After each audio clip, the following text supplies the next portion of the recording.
Hey, what's up, y'all? It's your boy Charles on There's World, checking in. Hope you guys having a good evening. Hit that thumbs up button. We are checking out Brad Jordan's book, Diary of a Madman. Really good book by Scarface, one of my favorite rappers coming up. Rap legend, uh, Southern hip hop legend. Well, hip hop legend, period. You ain't even got to put the Southern on it. But anyway, this is his book, man. We're gonna go ahead and check it out. This is when he recorded his album Smile and his relationship with Tupac. So I'm really looking forward to getting into this, man. If y'all want to check out this book, check it out on Audible. Let's go ahead and get into it, and I'm gonna come back with my reaction. Hit that thumbs up button.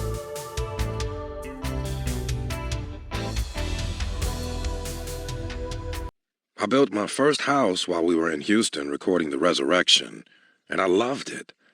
The process, the house, the whole shit. I just turned 25, but even though I had a new home in my hometown, I felt like my life was in LA.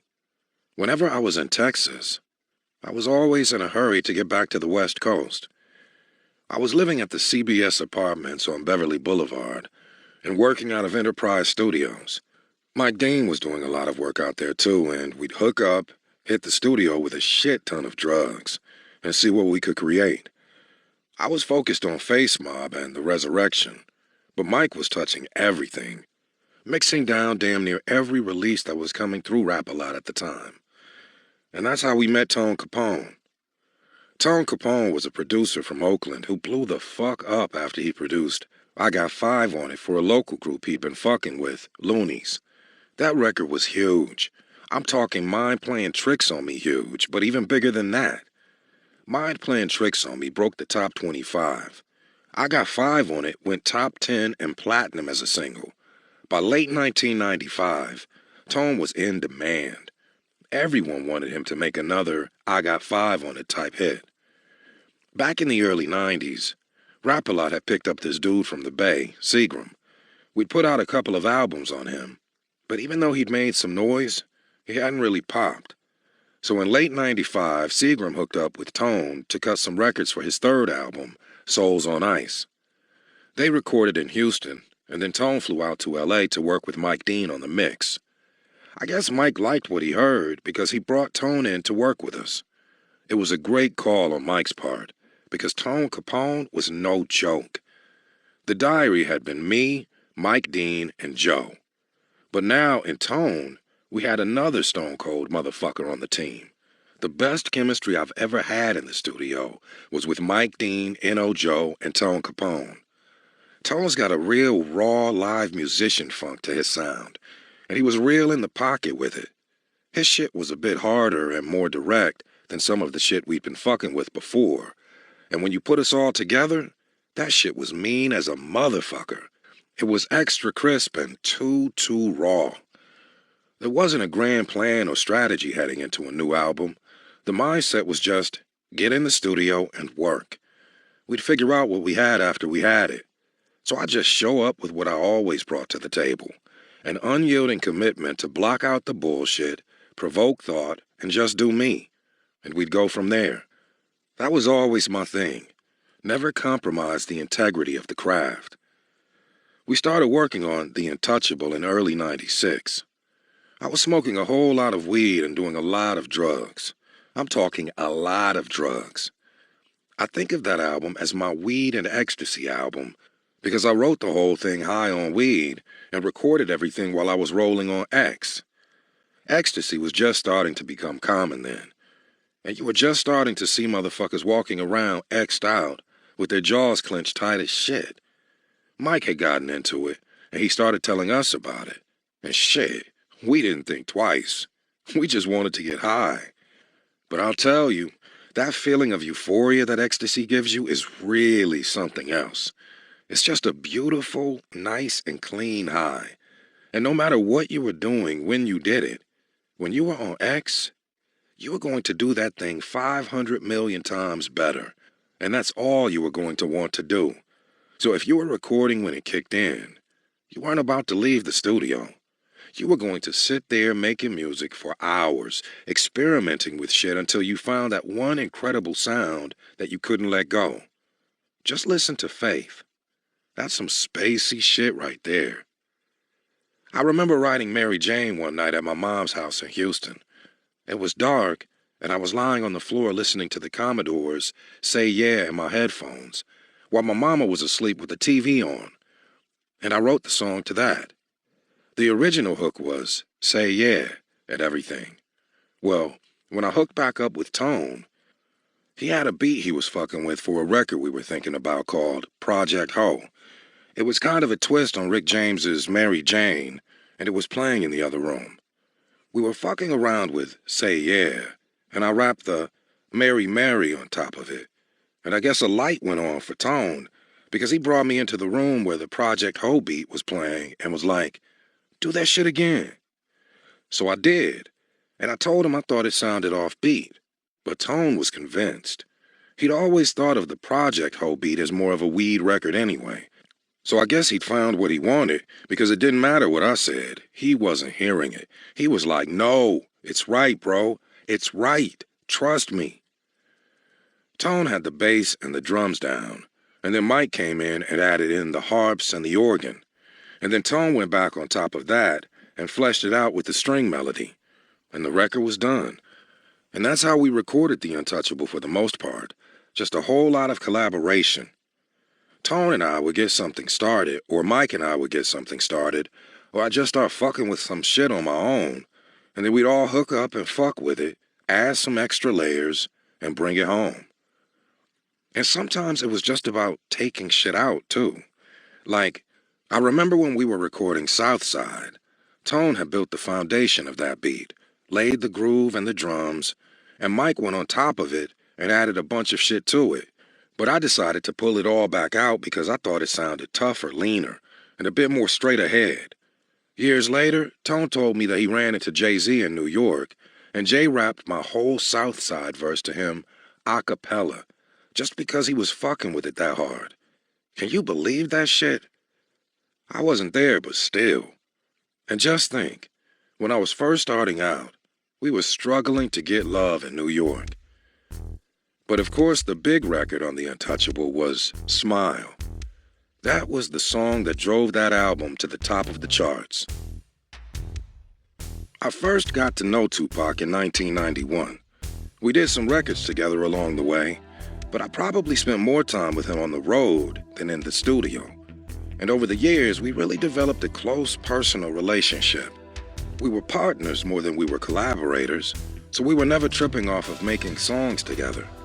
We were friends, and we knew the music would figure itself out. We'd been together back in the early days when we were all underdogs. Him, me, Too Short, Spice One, MC Breed, Richie Rich, the DOC in 1991, 92, 93 and shit like that. Nobody believed in us. We were young and from outside of New York and on that reality shit. We had some records and we had our fans, but nobody fucked with us like that. They definitely didn't expect us to make it big. But then all of a sudden, it was like, bam, we were fucking huge. I'm talking #1 albums, top 40 hits, the whole shit. We struggled together, fighting for that success, side by side. We were there when the DOC lost his voice, the whole shit.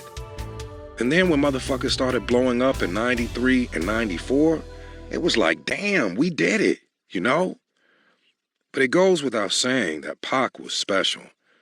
Not only did he have the coldest work ethic ever, he was just straight up off the chain at all times. Like, we learned real quick that you didn't ride with Pac. If you were going out with him, you always took your own car because that motherfucker was reckless. He did not give a fuck for real. It didn't matter where he was, on stage, behind the wheel, just walking down the street or at a restaurant or a hotel lobby, whatever. He was a loose cannon. He was the kind of kid that you want on your football team because he didn't think twice about anything, and he wasn't scared of shit.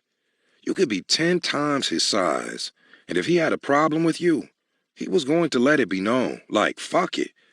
You had to respect him, but at the same time, you just watch him do shit like, damn, that motherfucker is crazy. I remember one time we were on the road together getting show money running all through the Midwest. This was in the Strictly for My Niggas and Tupacalypse Now days. before he put out Me Against the World and all of that shit. We were in Minnesota, and he was opening up for us. I don't know what it was, but the crowd was rowdy as a motherfucker that night, throwing shit at the stage, starting fights, you name it. And Pac wasn't having it. So in the middle of his set, he tells the crowd, next motherfucker that throws something up on this stage, I'm going to bust their motherfucking mouth. Better yet. And then he goes into a bag he's got stashed at the back of the stage and brings out the guns. Man, shit. As soon as he did that, that motherfucker emptied out so quick, the whole crowd was ghost. I had to pull him aside when he came backstage like, homeboy, what the fuck did you go and do that for? You fucked up our money. They're not going to pay me because we didn't have a chance to perform. And you bet your ass, after that bullshit, we switched up the order of the sets so we could do our thing before he got out there and did whatever the fuck he was going to do. I wasn't about to lose another check just because he had a problem with someone in the crowd and got to fighting. Fuck that. Of course, the very next night we're in Milwaukee, and he got into some shit either at the show or at the club after the show. And next thing you know, it seems like the whole goddamn city is in the lobby of the hotel looking to tear shit up. I have no idea what got into them, but we're all upstairs while motherfuckers are down there busting out windows and breaking shit. And Pac comes barreling into my room like, let's go see those motherfuckers. He wasn't trying to have anybody come up and try to intimidate him or threaten him or none of that shit. He didn't care that we were in Milwaukee and we had us and they had their whole town. I was like, man, are you crazy? You better sit your motherfucking ass down. Them niggas are down there shooting. But that's just how it was with him. That was Pac. And we were there for each other through thick and thin, thick and thin. That's one of the reasons why we didn't hang out super tough all of the time. The way he was and the way I am, he would have been out there getting into all sorts of shit, which would have led to me fighting all sorts of motherfuckers all the time because the way our relationship was. If he was going to get into it, then I was going to have to get into it too. If motherfuckers were going to start shooting, then I was going to have to start shooting too. We were going to do all of that shit together. I just happened to never be around when the shit really went down. Like when he got shot at Quad Studios in Times Square. I was across the street upstairs at the Doubletree. If I had known that he was in trouble, we would have both gotten shot, or those motherfuckers would have been dead. One of the two. Same thing with the night he got killed. I'd just been with him in L.A. recording Smile. Then he went to Vegas for the fight and got shot on the Strip. That shit fucked me up. The night we recorded Smile, a buddy of mine had been standing outside on Sunset Boulevard when Pac drove by with Eddie Griffin. They saw him, busted a U-turn, and said we should come meet them at the Hilton. So we walked over there to have a few drinks, and after a while, Pac was like, I'm going to come pick you up to do this record. I told him I was with it, so he cut out, and we went down the street to chill for a bit. We're hanging out, and then this motherfucker pulls up in a black Hummer with all kinds of sirens and shit on it. And he hits that loudspeaker like, Brad Jordan, come out with your hands up. Man, shit. I'd been smoking that good L.A. weed, too, so I didn't know what the fuck was going on. I turned to one of my boys like, yo, what the fuck did I do? My man was like, don't trip, I've got you. And we head downstairs, and it's Pac in this fucking commando Hummer. That motherfucker had me going, too. He wanted to go to the studio, but of course I wasn't about to go anywhere with his ass. I never knew who kept giving him cars. I thought everybody knew that motherfucker couldn't drive. I got my own ride and met him over there. We jammed like a motherfucker and ended up laying down Smile. That was the last time I ever saw him. I was in the middle of the fucking desert on the way back to Houston when I got that call that Pac had been shot. I got the news and sighed like, again? It wasn't like it was the first time it had happened. He was always getting into something. It had gotten to the point that when you got news like that about him, you almost didn't even think about it. It was fucked up for sure. Nobody wants to get shot or wants to hear about their people getting shot. But you kind of just knew he was going to make it. He was Pac. It had started to seem like he was damn near invincible with all of the shit he was always getting into and all of the stories he lived to tell. Shit. When I first got the news he'd been shot, my first thought wasn't, oh shit, what happened? It was, shit, Pac's really about to be loose now. You know, Pac wasn't the kind of guy you wanted to shoot and then have him back out there on the streets. I just knew he was going to be all right, and he was going to be even more wild once he recovered. I just knew it. So I was concerned, but I was certain he was going to pull through. He always did. And then he didn't. And 7 days later, on September 13th, he was dead. I was in Houston when I got the call that he had died.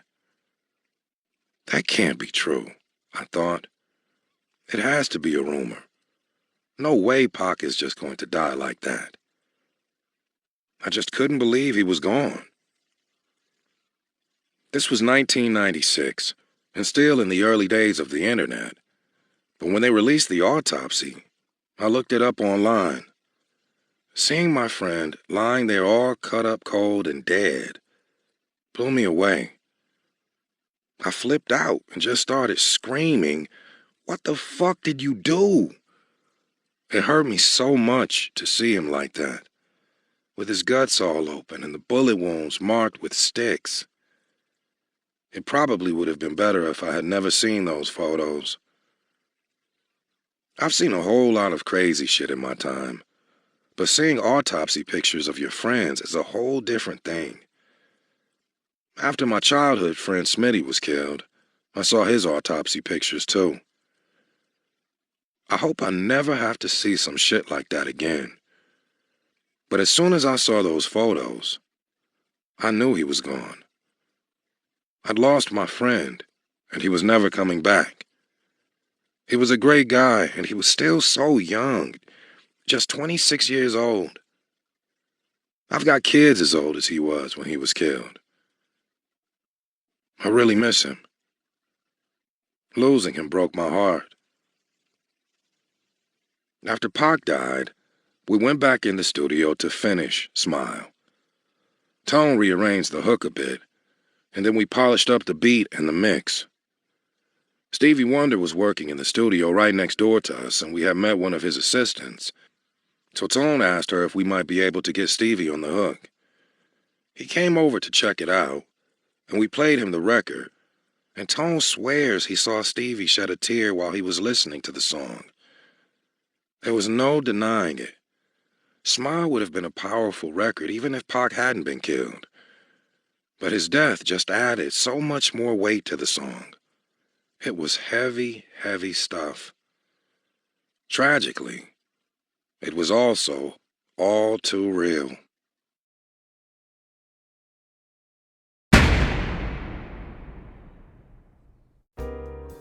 That was deep. That was really, I almost kind of shed a tear at the end of that. The way, whoever, I don't know who the narrator is on this book, Diary of a Madman, Scarface, Brad Jordan's biography. Y'all can get it on Audible. I don't know who the narrator is, but he's really good. Because that part at the end, he was really getting emotional about Scarface's friendship with Pac, and how he saw the autopsy pictures and he realized that, damn, my friend is really gone. That part kind of had me about to shed a tear. I was like, whoa, like it kind of brought me back to that time when I was a teenager. And I remember, everybody remembers where they were that day. If you were around in '96, I was just getting ready to graduate high school. I remember me and my friends, with Derek, my friend Derek, and my friend Kevin, we were driving in my old beat up Monte Carlo. We were going to the Jones High game, and I remember it came on the radio. Cause this was back before the internet. Internet got big, you know. The internet was around then, but it wasn't as prevalent. Like we didn't have cell phones back then where you could. We didn't have cell phones where you could. I like look it up real fast. You had to get it from either radio, the newspaper, or on television. So people didn't have cell phones back then. So if you heard bad news, you had to hear it on the radio, or or like I said, on the news. And we pulled up at the parking lot, and Tupac has just passed away from Las Vegas. We was like, what? I was like, what? Me and my friends were like stuck, like what? We all just looked at each other like, Tupac gone? You know what I'm saying? And I can remember us walking up to the stadium to go to the game, and all our friends, we were seeing our friends, and walking up to the stadium. Hey man, dude, y'all hear Tupac gone? What about what? Tupac gone? And in the room, and then people start going around, and then you heard, and it was another girl that was on a cheerleading squad. She was like, I just heard Tupac gone, So it's just crazy how you hear these stories of where you were when he passed away, and that was crazy. But also that photo, I remember it was speculating that Tupac was still alive, because he had came out with that album. This is how the rumors started about Tupac still being alive. After he passed away, Death Row dropped the album. Suge and them dropped the album after he passed away called Machiavelli, The 7-Day Theory. And if you research who Machiavelli was, he was this guy from back in the day, 20th century, I guess 1800s days, and he ended up faking his own demise to escape retribution. People were after him, so he faked his own demise so he can get away. So people were like, well, Tupac, the costume for Tupac, his mom was a Black Panther. She was all, the government was kind of looking at her because she was part of this, so-called organization, the Black Panthers, So we was like, oh, that's what's going on with Pac. Pac's still living. He letting us know by calling his album Machiavelli. Pac is somewhere. I remember it was rumored that Tupac was in Cuba. It was all kind of rumors going around. I remember being in college and hearing these rumors. Tupac was somewhere in another country. He was in Cuba. Fidel Castro was hiding Tupac. He was over there with his godmother. Was it Asada Shakur? She was, she's in Cuba now because she is wanted in the U.S. for her being a part of the Black Panther Party and all that kind of stuff. So we was thinking, oh, that's where Pac at. Pac over there with her, his godmama. You know what I'm saying? That Pac ain't dead. So it was rumors going around that he was, Pac ain't gone, Pac's still alive. And then when those autopsy photos came out, this was back before any video. You couldn't really put video on the internet back then, but photos, I remember back in the day, it took a long time to download a photo with the internet. The internet was so slow back then. But this was pre-internet. This is even before Google became big.